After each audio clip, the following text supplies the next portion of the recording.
दोस्तों, इस समय वैलेंटाइन डे का वीक चल रहा है और प्यार करने वालों के लिए यह दिन बहुत खास होता है।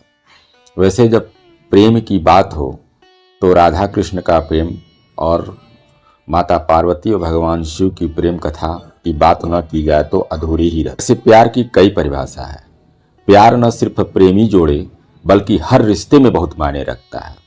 ऐसे में आज हम आपको भगवान शिव और माता पार्वती की अद्भुत प्रेम कथा के बारे में बताने जा रहे हैं। माता पार्वती भगवान शिव की अर्धांगिनी थी।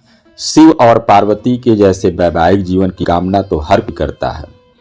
एक तरफ जहां देवी पार्वती ने शिव को अपने पति के रूप में प्राप्त करने के लिए कई वर्षों तक तपस्या की, तो वहीं शिव भी अपनी पत्नी पार्वती से इतना प्रेम करते हैं कि उनसे हमेशा संवाद रखते हैं। सनातन धर्म के ज्यादातर पुराण और व्रतों की कहानियों में शिव पार्वती को कथा हम सुनते आ रहे हैं।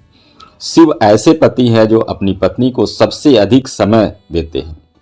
भगवान शिव का पत्नी के लिए प्रेम किसी तीसरे के सोचने समझने की परवाह नहीं करता, लेकिन जब भी पत्नी को कोई चोट पहुंचती है तब उनके क्रोध में सृष्टि को खत्म कर देने का भी ताप आ जाता है। देवी पार्वती नित्य ही अपनी जिज्ञासाओं को शांत करने के लिए महादेव से अलग अलग प्रश्न पूछती हैं और उन पर चर्चा करती हैं। एक दिन उन्होंने देवों के देव महादेव से पूछा, प्रेम क्या है? प्रेम का रहस्य क्या है?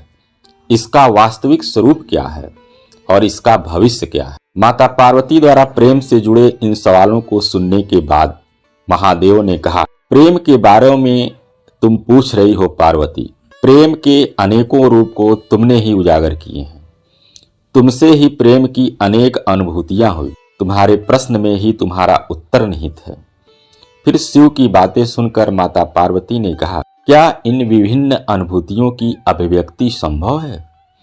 महादेव बोले, सती के रूप में जब तुम अपने प्राण त्याग कर दूर चली गई, मेरा जीवन, मेरा संसार, मेरा दायित्व सब निरर्थक और निराधार हो गया। मेरे नेत्रों से अश्रुओं की धाराएं बहने लगी।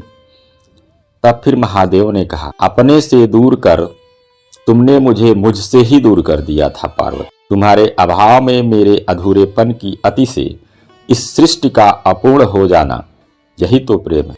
आगे भगवान शिव कहते हैं, तुम्हारे और मेरे पुनः मिलन कराने हेतु इस समस्त ब्रह्मांड का हर संभव प्रयास करना, हर संभव षड्यंत्र रचना, इसका कारण हमारा असीम प्रेम ही तो। तुम्हारा पार्वती के रूप में पुनः जन्म लेकर मेरे एकांकीपन और मुझे मेरे वैराग्य से बाहर निकालने पर विवश करना और मेरा विवश हो जाना, यही तो प्रेम है। भगवान शिव कहते हैं, जब तुम अपना सौंदर्यपूर्ण ललिता रूप, जो अति भयंकर भैरवी रूप भी है, उसका दर्शन देती हो, और जब मैं तुम्हारे अति भाग्यशाली मंगला रूप, जो कि उग्र चंडिका का रूप भी है, उसका अनुभव करता हूँ, जब मैं बिना किसी प्रयत्न के तुम्हें पूर्णतया देखता हूँ, तो मैं अनुभव करता हूँ कि मैं सत्य देखने में सक्षम हूँ। जब तुम मुझे अपने संपूर्ण रूपों के दर्शन देती हो और मुझे आभास कराती हो कि मैं तुम्हारा विश्वास पात्र हूँ, इस तरह तुम मेरे लिए एक दर्पण बन जाती हो, जिसमें झांक कर मैं स्वयं को देख पाता हूँ कि मैं कौन हूँ। महादेव कहते हैं, तुम अपने दर्शन से साक्षात्कार कराती हो और मैं आनंद विभोर हो नाच उठता और नटराज कहलाता हूँ, यही तो प्रेम है। जब तुम बार बार स्वयं को मेरे प्रति समर्पित कर मुझे आभास कराती हो कि मैं तुम्हारे योग्य हूँ, तुमने मेरी वास्तविकता को प्रतिबिंबित कर मेरे दर्पण के रूप को धारण कर लिया, यही तो प्रेम है पार्वती।